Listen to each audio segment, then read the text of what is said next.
To all the people all around the world. Ooh la la la la la la la la la la la la la.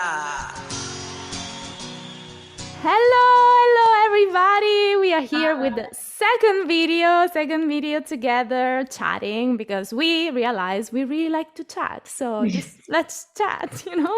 Let's do it.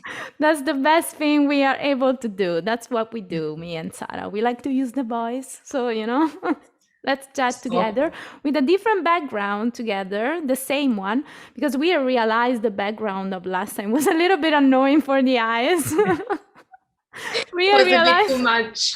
after the video, we were like, oh my God, like the eyes were like crumbling.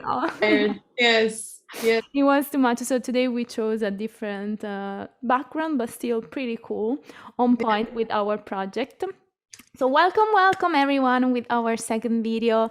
My partner Sarah is here. I don't know if it's here or there because it's always like switching. Somewhere. Yes. So today we will keep talking about our favorite topics, inner child, inner critic, shame, gifts, our gifts, the internal gifts, our mission. We started to talk about this a little bit in our first chat together because we have so many topics to talk about, so it's all linked.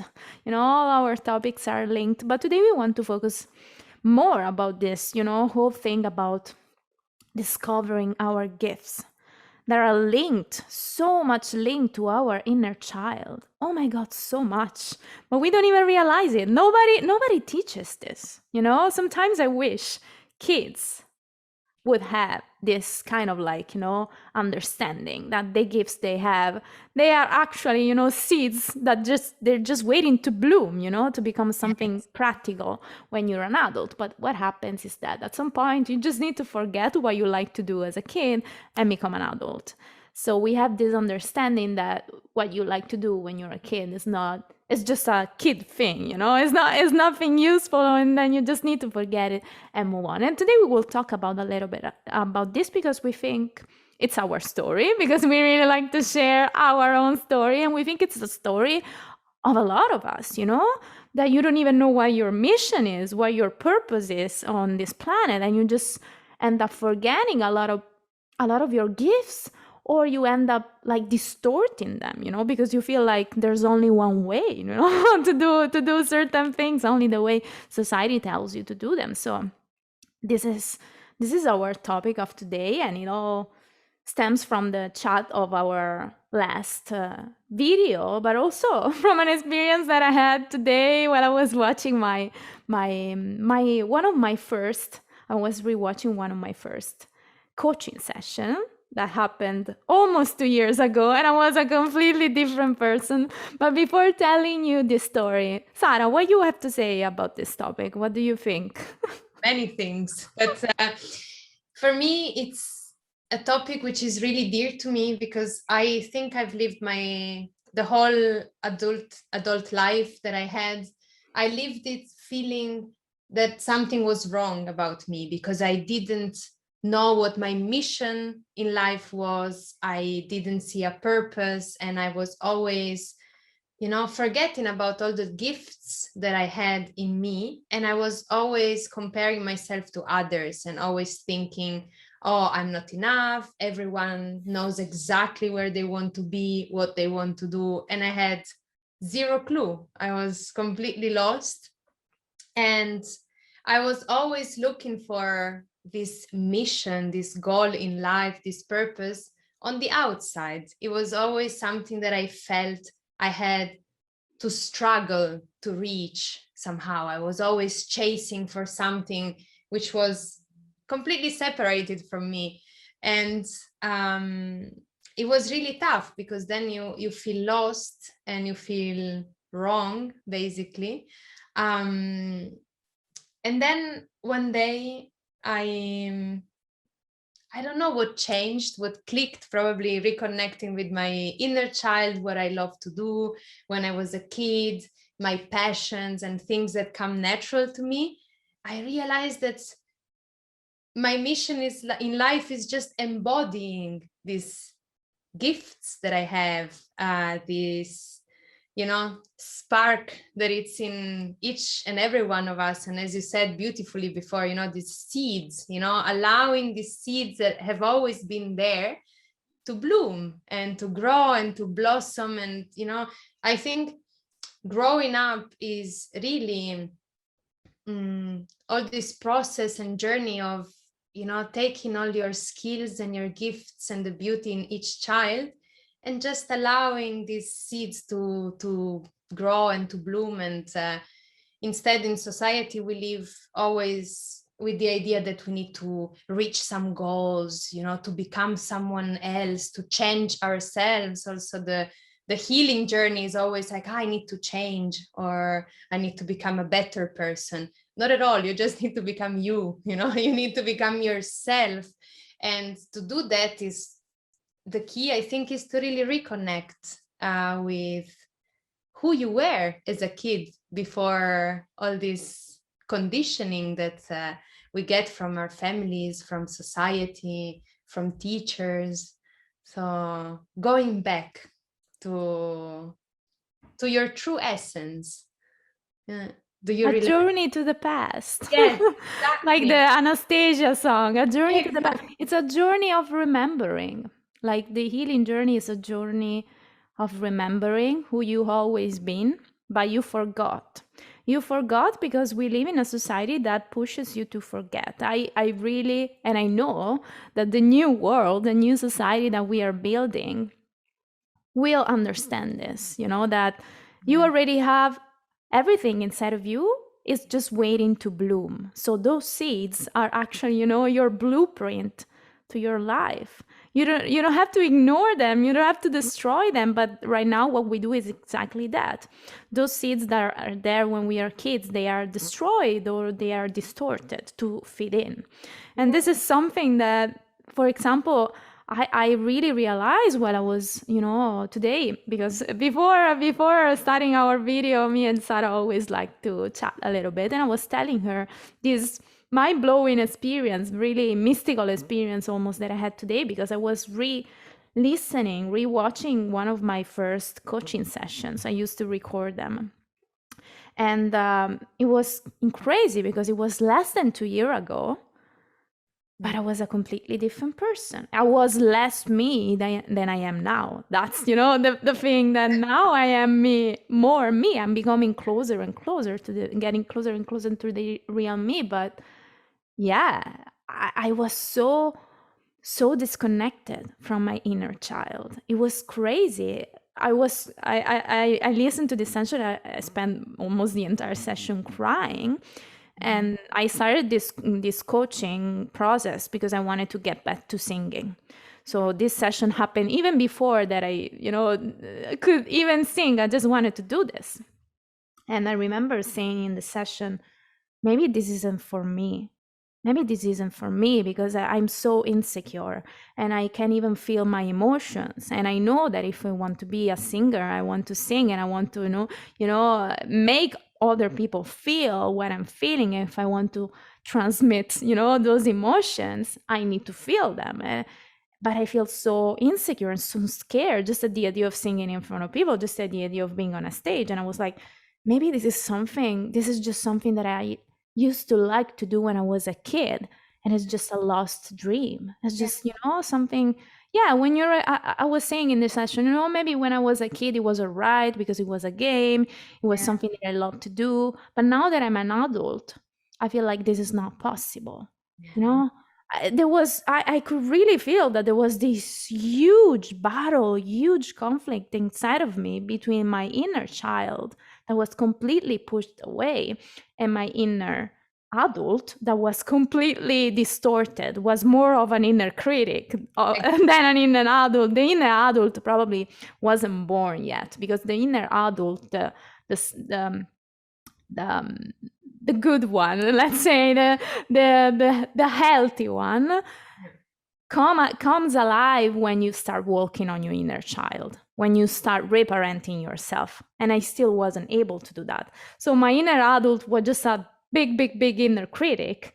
And the only thing that my inner critic could tell me was like, it's too late. This is just something that you like to do as a child.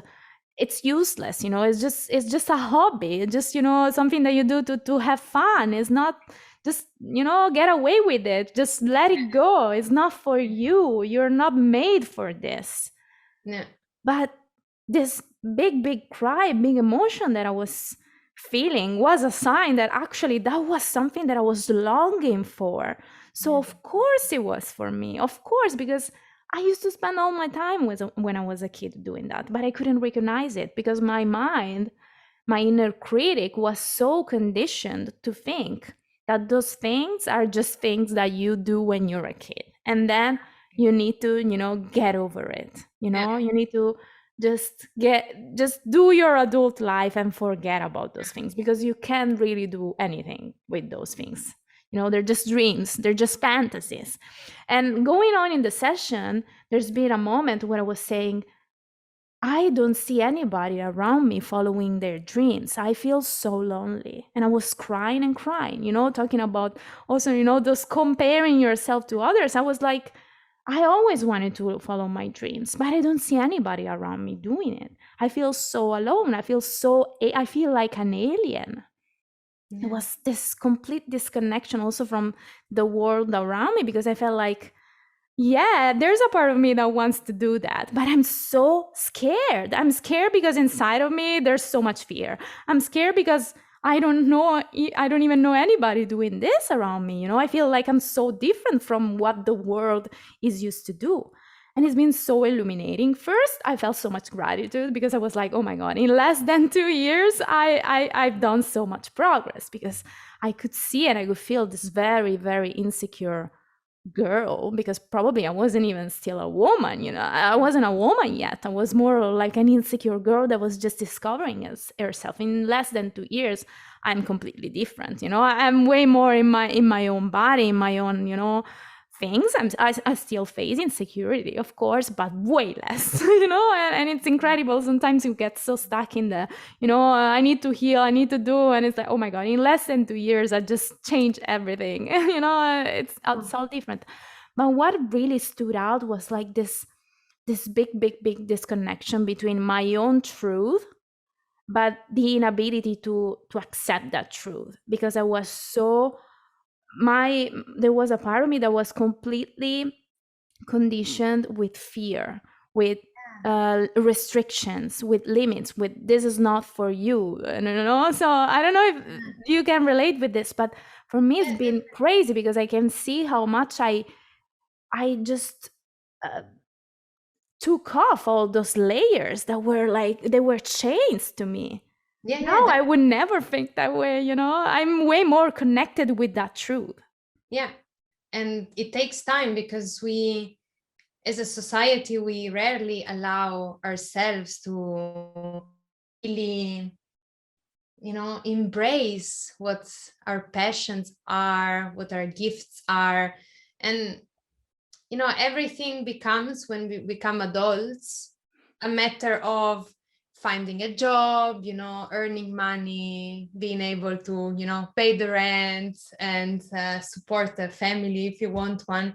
And we lose track with all these beautiful things that gave us, you know, this spark of energy and this, you know, the feeling of passion, being passionate about something. And I realize as adults, we don't allow ourselves to go there, to experiment with those things that we used to love when we were kids, and we were still not conditioned by society. Now, many times when I reconnect with like some small things that I used to love, like acting or like just even speaking in public, singing, dancing, I I don't know, I still judge myself and I say, this activity is useless for you. You know, like, why are you even doing that? It doesn't bring you any money. There is no, you know, achievements that you can get from there.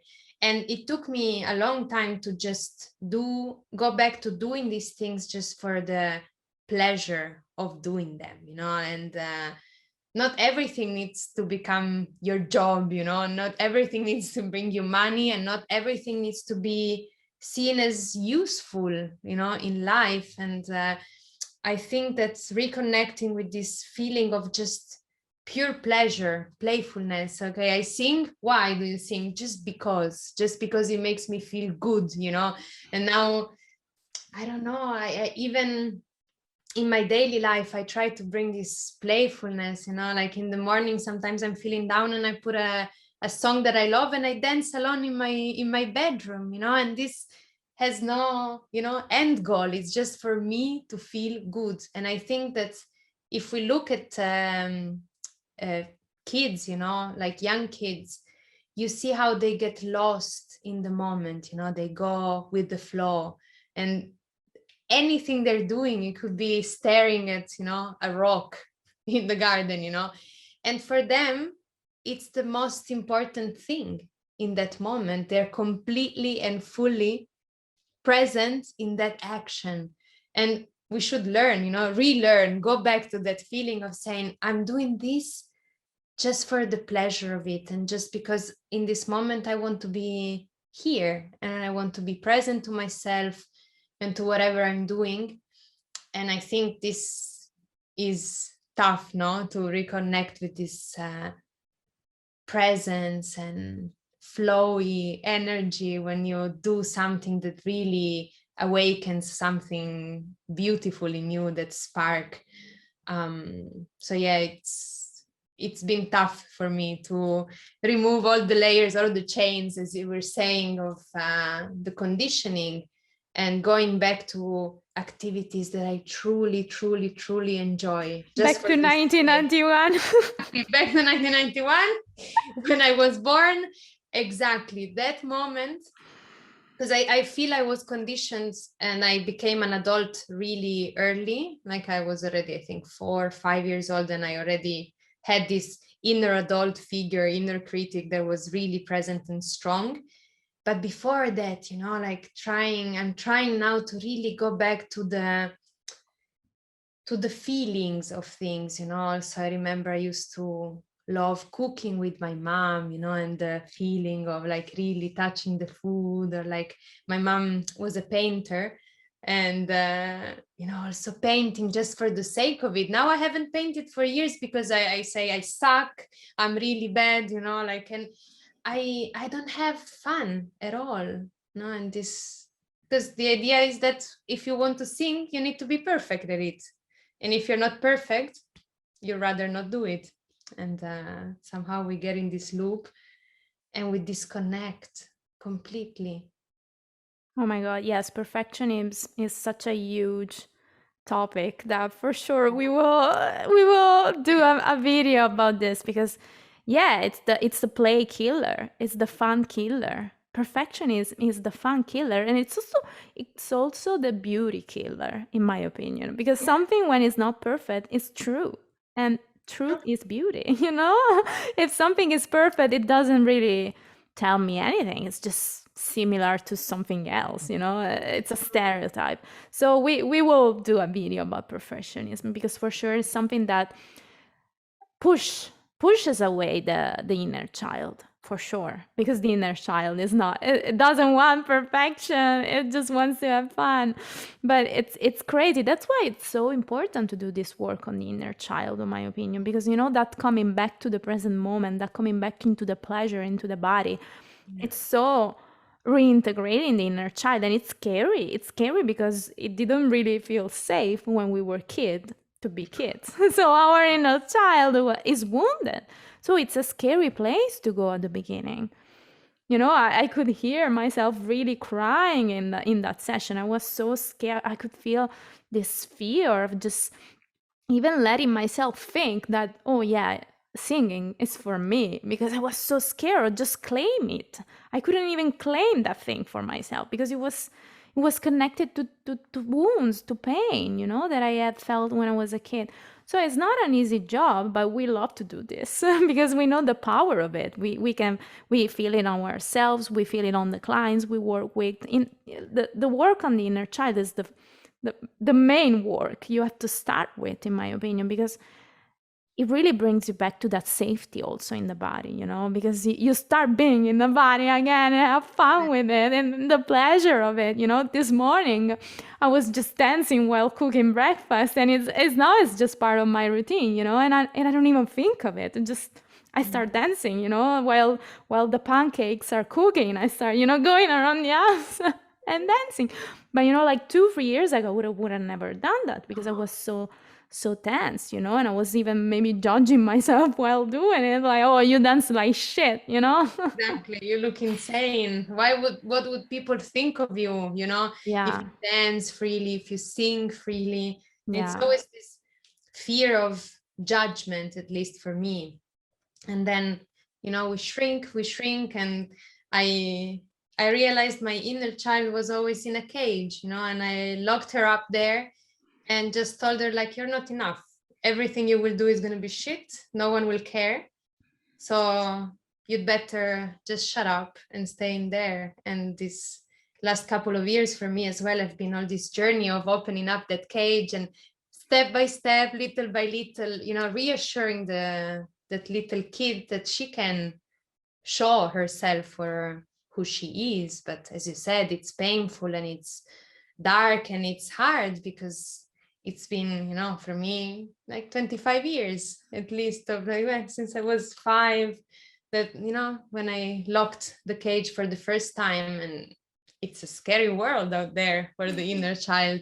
But as you said, learning how to be a healthy adult figure for ourselves, you know, reparenting, and really takes time, and but you can reassure that kid. And you know, it's beautiful when you finally are able to allow yourself to go with the flow, to have fun, to be imperfect. You know, it's beautiful. And I think this is also what we want to share, that of course it's scary, of course it took a lot of tears and a lot of dark moments, and it was really tough. But once you reconnect with that feeling, then it stays, you know, like we wake up in the morning and we put music and we dance, we truly feel in the flow. Now I can be present for myself and enjoy. And 2 years ago, it's impossible to imagine for me to be in the flow and enjoying something. And something changes, you know, also in you. And I Just see a that different energy. Yeah. more It's a different childlike, you energy. know, Yeah. it's like really having this feeling of joy, of presence, and yeah, of passion also for things, and pleasure. So it's beautiful. And it's beautiful because we met. Yes, Exactly 2 years exactly. ago, you know? So 2 we years met ago. at the beginning of our Yeah, journey with the inner child and all of that things. And it's interesting that you used the word cage because yeah, it's really that. Because I don't know, you know, I don't know how it felt for you, but when I reconnected the first time with the inner child, she was in a very dark place, you know. Every time also I got clients to do like the visualization to reconnect with the inner child, they always find the inner child in weird places.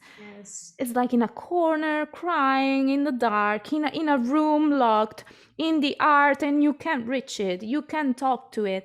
It like really we put this part of us in the dark, in the shadow, in a hidden place. We hide it. We lock it. And true. we do it for sure to keep it safe. So you Yeah, know, we don't have to like point the finger at us. We do it to protect this part of us that is vulnerable because it has been wounded in the past. So we say no more. I don't want you to yeah, suffer. So we put this shield, and the inner child doesn't, it can't come out anymore, because if it comes out, shame, rejection, yes, tears, pain. So no. So we do it for a reason. So yeah, it's understandable why we do it, but at the same time, I feel like we lose a part of us, the more spontaneous and, you know, and joyous part of us. So we have to learn. We have becoming a, you know, the inner adult, becoming a new parent for ourselves is telling the inner child it's safe to come out. Yes. And but to tell this to the inner child, you need to build and step by step that safety inside of you, you know. The more you feel safe, the more the inner child can come out often. You know, at the beginning it won't come out often, but the more you do it, the more you build trust with it. You know, Yeah. like any other relationship, you know, you build trust with this part of you, you know, you start learning creating this connection. And with time the inner child comes out more and more often because Yeah, it true. feels safe, she or he feels safe to do that. Yeah. Definitely. But it's important to do it step by step, you know, and it's like training for any other skill, you know, like you start small and you reassure yourself that you can do it. You know, I always had troubles in expressing what I thought because I was always fearful that it would create conflict. And since a very early age, I was always the one that wanted everyone to be happy, that wanted to create a very nice environment. So I couldn't allow myself to share what I thought because it might create conflict. And then some time ago, I was like, okay, I dared myself saying, okay, for a week, you try saying whatever you need to say, speak your truth. And I started with the very tiny things, maybe with my flatmates. If there was something bothering me, I would do it, but always starting from the tiniest things, you know. And then while succeeding in saying the small things, you really reassure yourself. You say, okay, I survived. I'm still loved, you know, I still feel loved. So I can say also this thing. And then it gets bigger and bigger. And before you realize, you're just sharing your truth in every occasion. And you're like, okay. But I think it's really important, as you said, to, you know, like start with the small thing, because our inner child is like always in these dark places, in these cages that we created for their own safety. Because as we said last time in the last video, you know, to fit in, it means to survive. When you're a baby, a newborn, you need your community, your tribe, your family to feed you, to protect you. So you need to do anything in your power to survive. So of course we shut down, we shrink, we start, you know, like being unable to share what we think because we fear rejection, and rejection is death, you know. And with cave people, you know, in the past, if you're rejected from the tribe, you die. So of course, like, we shouldn't be too harsh on ourselves, no, like it's just a survival mechanism, we're humans. So accepting that it was for our survival, now that we are strong enough, we can say, okay, I can actually be myself and survive. So I think now the big step for all of us is to say, okay, my survival is certain, I'm strong enough, I'm grounded enough, and I'm stable enough. Now I do the next step, which is being authentic and expressing myself. Oh my God, so powerful. I can be myself and survive. This is really what the inner child needs to hear. A mantra. Absolutely. Yeah, absolutely. Absolutely. It's exactly what the inner child needs to hear. You know, when we hear talking about self love, loving yourself, it's about the inner child. You know, that's the part of you who needs love and reassurance. You know, so love yourself means becoming the best parents of yourself, telling yourself all the things that kid wanted to hear, you know, giving the love that they wanted to receive, you know.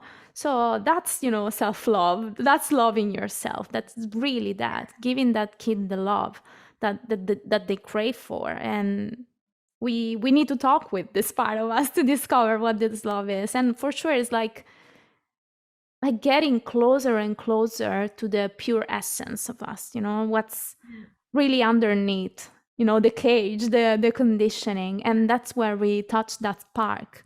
Because if we don't do this journey, we kind of like risk to become we what we are not, you know. We settle, like I was doing in the audio, in the video I was listening to this morning. I was like, I don't want to settle, I don't want to do, you know, I don't want to just settle with things. I want to follow this internal call, I feel, but I'm so scared because nobody's doing this, you know? And that's exactly the point, that we lose touch with this part of us inside, that we have inside, because there are all these layers of conditioning, and we end up being what we are not.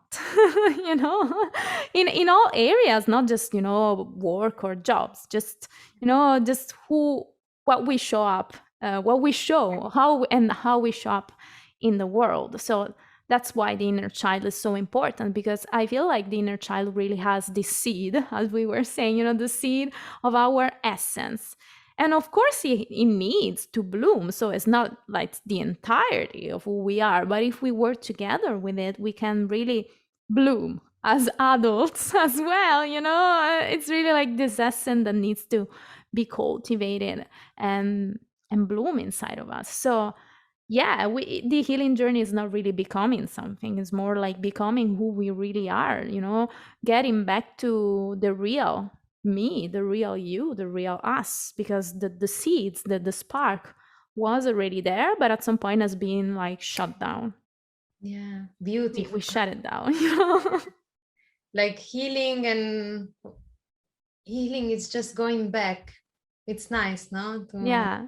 And To I think think it's really about. connected also to our gifts, you know, as we were saying at the beginning of the video, because, you know, you were saying something interesting, that, you know, we lost the pleasure of doing things just for the pleasure of doing. You know, we always think, oh no, how can I get money out of this? It's useless, because that's how we lost touch with the inner child, because we thought, okay, things I like to do as a kid, just pleasure, just fun, just useless, you know?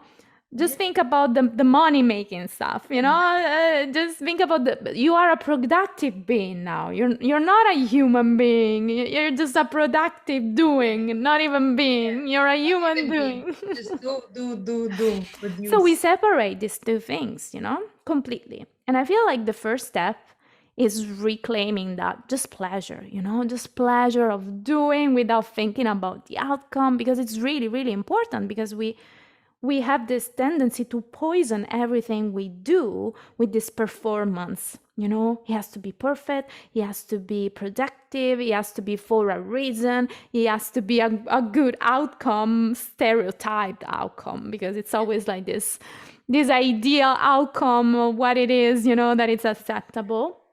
But I feel also that in some way, this is also the path to it builds a bridge also to the other parts, because I feel like those seeds are inside of us because they are part of our mission.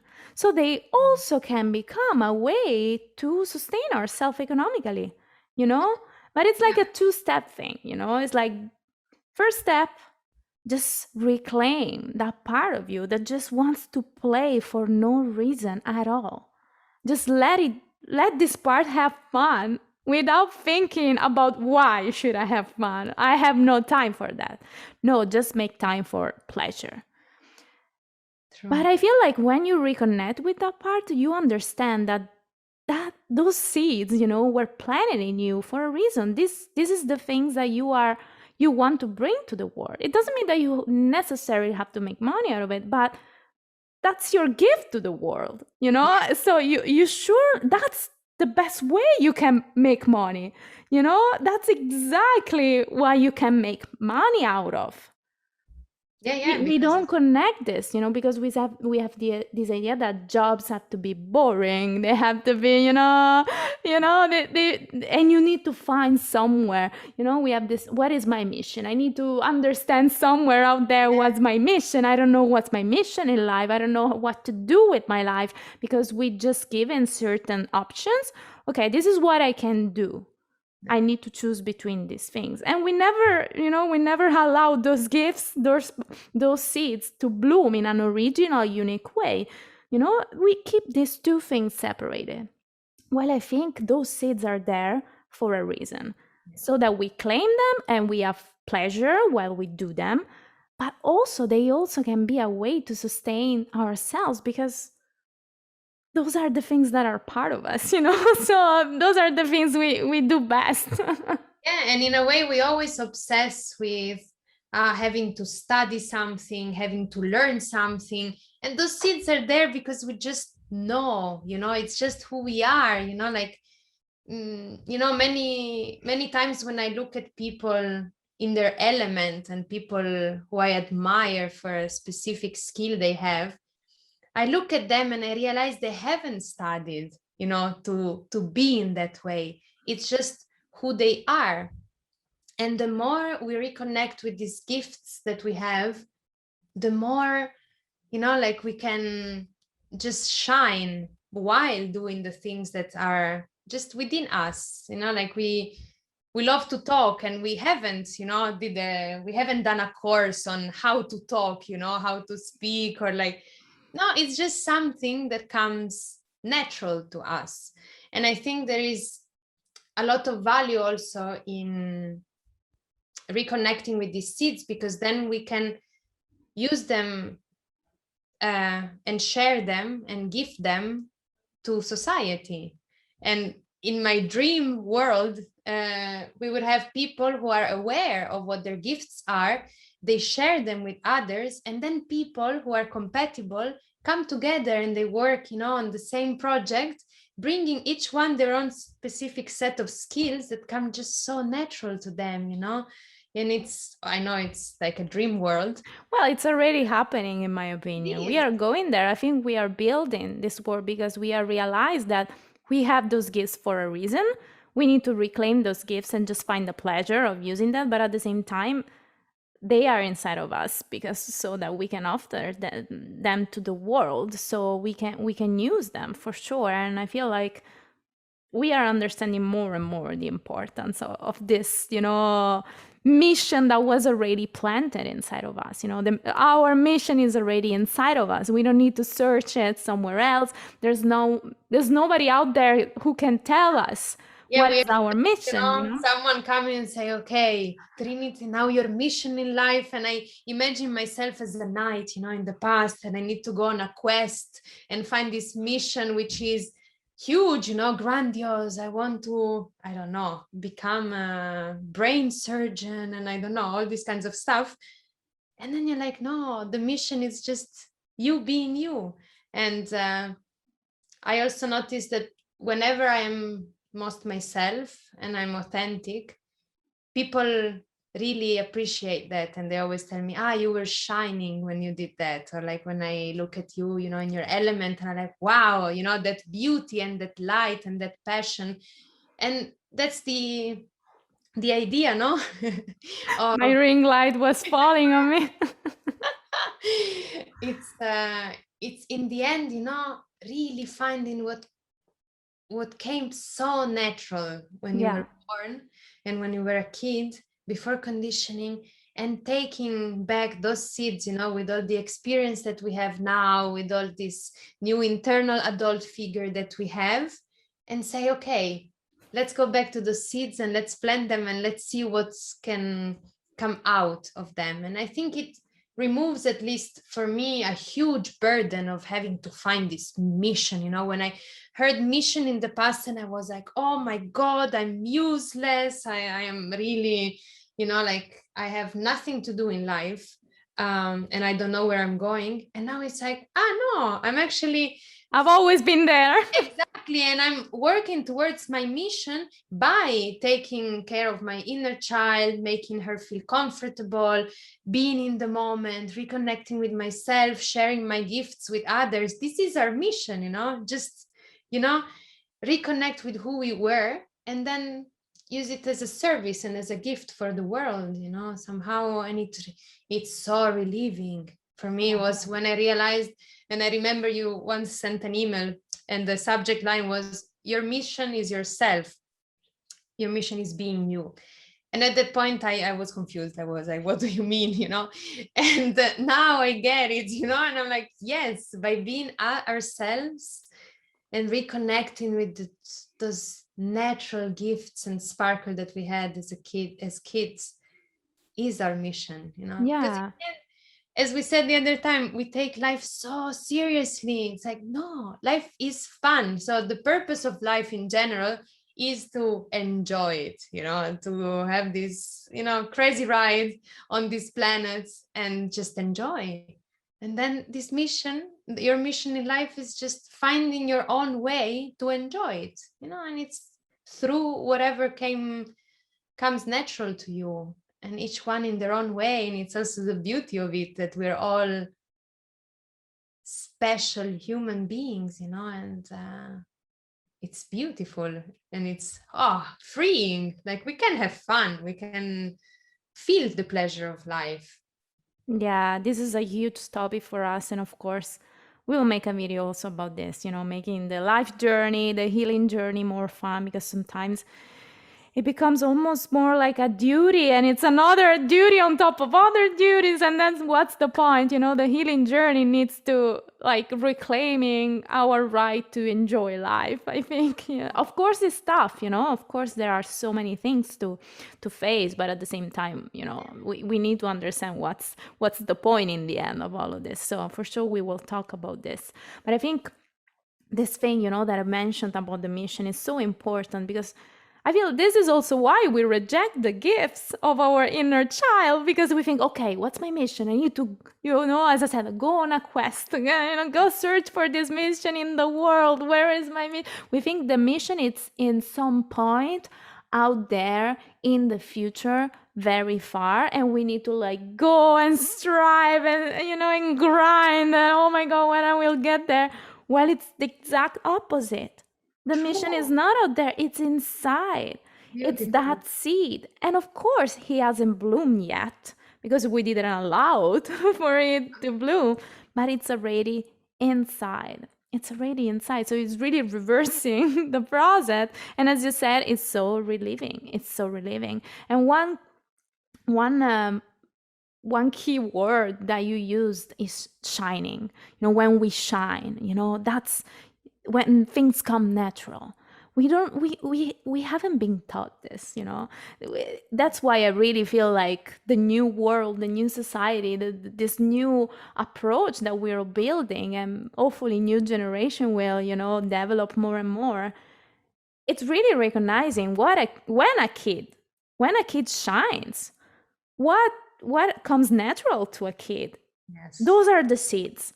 Okay, do your best as a teacher, as a parent, as an adult in the world supporting a kid, to let this seed bloom in a unique and authentic way. Because even if those seeds are recognized, because there are people, I like to sing, I like to do, and they do that, but it's always in the society's way. Yes. We are never really allowed to do things in our own way. We're just starting now, we're just starting now.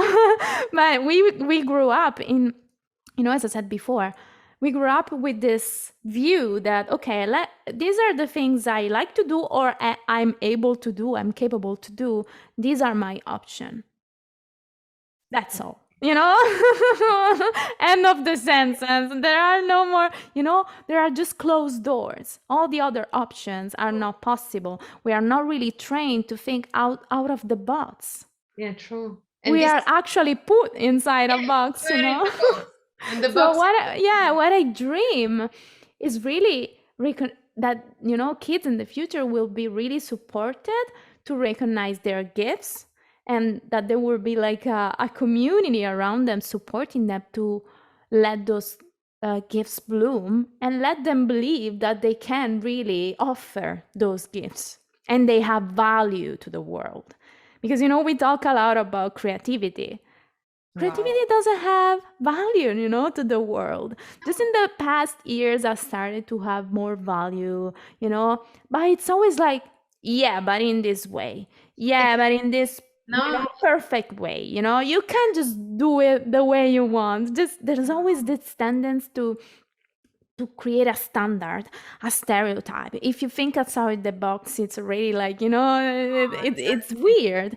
So I feel we feel more and more this pull toward value in authenticity, uniqueness. Each one of us has something unique to offer in a unique way, and it stems from those gifts. The gifts plus our own unique essence makes our mission, because it's just something that I only can do. in my own way, and you only can do in your own way. And I feel the new world really is calling us to believe that this is also the way to make money. You know, the new way to make money is by offering your own authenticity, because people will feel that energy. It's like, oh, I'm not going to find this anywhere else. Just this person can give me this in this way. Yeah. And that's valuable. That's what's more valuable than this, you know? Heavily valuable. And in that way, you know, by showing our true self and sharing our gifts, we get together, you know, with people who, you know, either have a similar mission or they have something that we lack and we want to learn from them, and we share. So that's also the beauty of whenever we are creative and authentic, then other people will feel also allowed to be creative and shining and authentic. And there you create deeper bonds, deeper connections with others, because it's not anymore like two people in a cage with the mask on interacting. No, it's like all the masks fall down and I share my true essence, and the other person does the same, and this brings us to such a deeper level of connection. So that would be beautiful, no, to have this, you know, new vision for ourselves, where truly like we can be ourselves, and that is just the purpose of our life. Wow, I love this vision, you know, doing this work also to create more community. Exactly. Be another video. Yes. We could talk forever. But this is what we're doing, you know? We are creating community with this project in our own life. The more we embody who we are, the more we create authentic communities. True. And it's what the world needs, in my opinion. Definitely. Way more connection. We're also disconnected from ourselves, from others, from everything. And we always, you know, blame something outside of us, look for something outside of us, like as we were saying. And I think the whole journey is to actually travel back inside, you know, and there you will find all the parts of you, all these beautiful seeds that need to bloom, all the strength also to be yourself. And once you are yourself and connected with yourself, then the connection with others, with nature, with everything, you know, is way stronger. So it's actually a very beautiful vision. It's also connected to the thing you were saying at the beginning, competition, you know? Yeah. This is a way to kill competition, you know? Yeah. If you build this authenticity, uniqueness, community, there's no competition, because I do my things my own way, you do your things your own way. We're not competing, because I am offering a thing that I can only offer, and you are offering a thing that you can only offer, and we uplift each other, you know? So that's the end of competition. If we really understand how important it is to reconnect with our gifts, our own uniqueness, that's, you know, it's not outside, it's not in something that someone else is doing, it's just something unique, you know? And the more people do this, the more we understand that we are here to help and, you know, uplift each other by doing us. Yes. You know, if we do them, we enter competition. If I want to do you, I'm competing. Of course I'm competing. If I want to be Sarah, I'm competing. But if I want to be me, I'm not competing. There is no competition at all. There's just the beauty of you shining, doing your thing. And true, there is no competition. There is no being more or less than, you know, there is no, I need to be more like this person, or I need to do the things that everyone does, you know. In a society where there is this pure authenticity and creativity, people have so much freedom, and there is less competition. Also powerful, no, to think that I think it's so entrenched in our society, competition, but I think it happens because of the way things work, you know? But if each one of us would connect with that power, uniqueness, we wouldn't feel the need to compete anymore, you know? That's why it's so important to go inside, to do the inner journey, because we discover what's inside of us. And we say, yeah, I don't need to compete with anybody because I have things to offer to myself, to other people, have something that is just, mine, and it's beautiful. It is beautiful. So by working on ourselves, we can also change society, and we Oh can. yeah, that's for sure. It's beautiful. No, it's also not an individualistic journey that you do. It's not only for yourself, and you can, have a positive impact on your family, the people surrounding you, your loved ones, the society in general. So it's really powerful. Yeah. Start this journey of going back within. Beautiful, no? Going Yeah. back in, Yeah. going that inner child. So yes. Wow. Before closing the video, I want to ask you, Sarah, since we talked a lot about, the gifts when we were kids, what we love to do.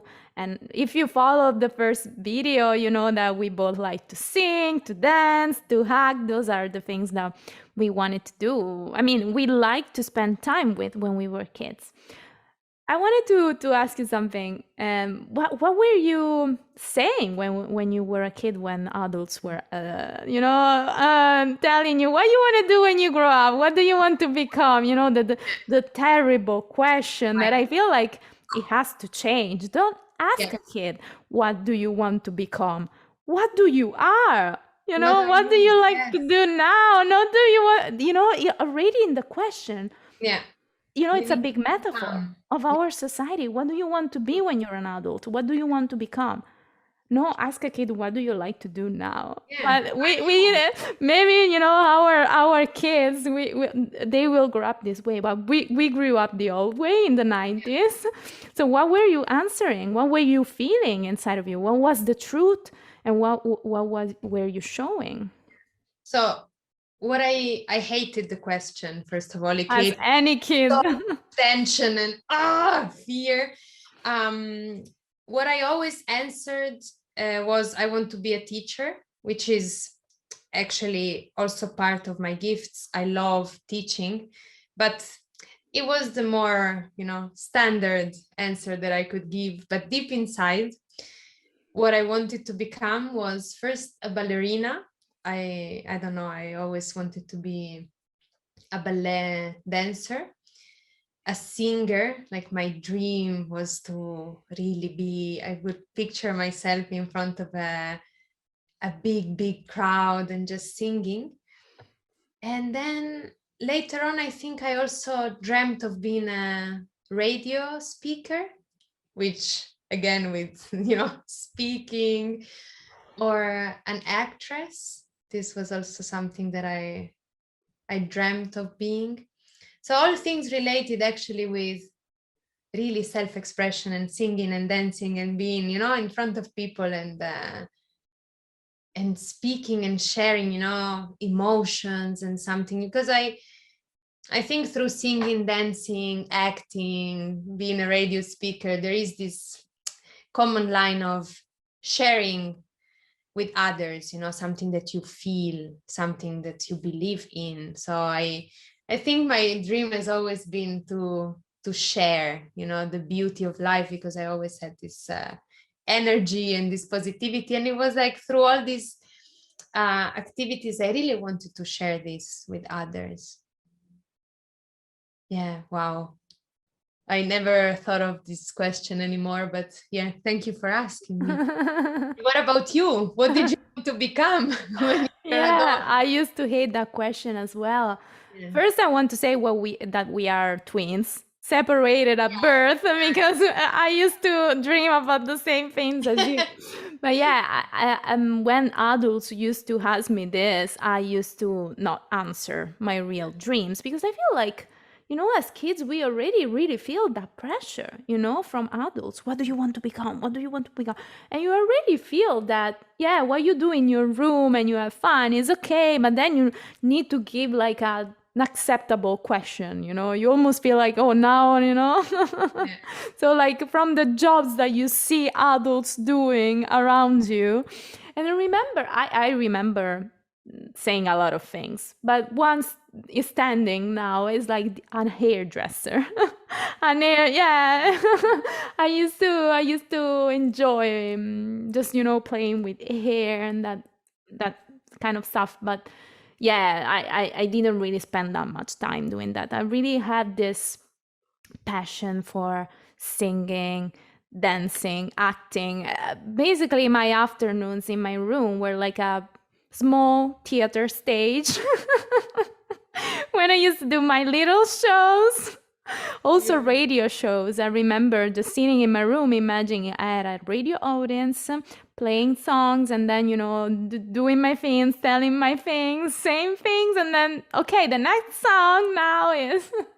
So I really had this, yeah, exactly as you, sharing, expressing myself, giving, an emotion, yeah, like sharing an emotion with other, and also igniting emotions in others, because I always wanted to work with music. I remember when I was 12, my dream was to become also a DJ. When DJing wasn't really trend at that time, it was just starting. It was starting to become really mainstream, but I really wanted to be a DJ to see people have fun with the music I was choosing. It's like, oh my god, this is so amazing. It really ignites the fire inside of you. So it always had to do with music, with voice, with expressing myself, acting as well, using the music, using the voice, yeah, all these things. Dancing, I never really had this drive to become like a dancer, like professional dancer. I'm just like moving my body, just like doing things. Because I don't like, strict, training. So I always felt like, because I did ballet when I was a very little kid for like 2-3 years, but it was really strict. And I'm a rebel, I have a rebel essence. So probably I need to do my own thing, So I always felt that, ballet and those kind of stuff were too, conditioning for me in a way. Yeah. I always had this thing to find my own way to do my own thing. But at some point, I realized that I couldn't. If you want to be an actress, a singer, a dancer, where do you go? Okay, you do the academy, you do, all the mainstream path. That's the path. And I'm not saying there's something wrong with that. Anyone is free, to choose whatever they feel is best for us. But I feel like for souls like me, it wasn't the right path, it was too much. Another cage, Exactly. Another cage is like, okay, that's what you like to do. This is the way. Exactly. This is the only way to do it, And this for sure as well will be the topic for another video, the thing that we feel like to do certain things, we need to learn it this way. This is the way to do it, there is one path. That's the path. You want to become an actress, you want to sing, you need to learn this and this and this in this order, or you can't even say that you sing. Oh no, you're not. You didn't study anywhere, True, but I always felt this pull to do things my own way, to learn things my own way. But I always felt like, yeah, but where the hell are you gonna go in life if you do it?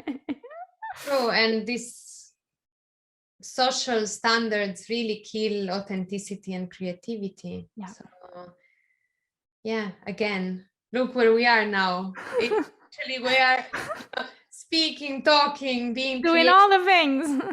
Like sharing what we feel, and yeah, it's powerful. So it is possible actually to reconnect with those gifts that you had. So yeah, I think we can summarize all this long talk with let's go back inside. No, let's go back to 1991. Exactly. And hug and go back and take care of the little kids that we have inside. And take those seeds and plant them and Yeah. allow them to bloom, Yeah. and let's all shine in our Yeah. own authentic and unique way. Yeah, me and Sarah, and I know a lot of you who are listening, we are allowing more and more those seeds to bloom, and the journey is never over, you know. But what we do now has a lot to do with, with what we used to like to do when we were kids, you know, in our events. You know, the next event will be in Berlin in August. We will do a 2-day event. So if you want, all the information are in the description. We are using the voice, the body, dancing, singing, acting to reconnect with the inner child, you know? We allowed ourselves to think outside the box. But we were able to do this only by doing this kind of work that we also offer to the people who work with us, because that's the way. You need to, open that door, the possibility of just thinking that there's another way, of there are actually infinite, multiple ways that before this door was closed, you couldn't even see it. You were like, no, there's just one way. I need to go this way. And if I don't fit in this way, there's something wrong with me. Yeah. And maybe in the future, we can invite people who follow the creative traditional path and at some point had like a big disconnection, because I know a lot of them, people who study like in academies, like singing, acting, theater, and it's beautiful. I always dreamt, to study like musical theater and all that stuff, but now I can recognize that actually probably that wasn't really for me, because when you're like a free soul that really wants to experience things in a very free way, probably, this path can be very strict for you. And there are people who at some point felt like, oh my God, this is like another cage. I can't really express myself, here. So maybe we can think about inviting someone that can just share their story about this topic, because I feel like it's a very important and powerful one. It is. Letting ourselves out of all these cages that we created for ourselves. Yeah. Beautiful. Thinking about new ways of learning, of discovering the creativity, of letting this creativity bloom, because I feel like the way that today we let creativity bloom, I don't know if it really blooms, not really completely, a narrow path and like a lot of rules and being strict. But yeah, we will start with the workshop that we will hold on the 6th and 7th of August in Berlin. We will start opening up the cage, playing around with authenticity and shame, and we will put all the information down this video. Yeah, let's play with shame. Let's play with shame. That's the name of our event. Yes. And so, thank you for listening. We could be talking for hours and hours. Yeah. To, at a certain point, stop ourselves and pace ourselves. But thank you so much for watching and listening. Yeah. And of course, subscribe to our channel. And hit the bell button. Yes, if you want to get notifications. And so, enjoy this journey of freeing yourself from the cage and getting back to yourself. And we speak to you very soon. Yeah, thank you so much to all of you for being with us, and let's have fun all together. Let's enjoy this journey all together. See you soon. Ciao. Ciao. To all the people all around the world. Oh la la la la la la la la la la la la la.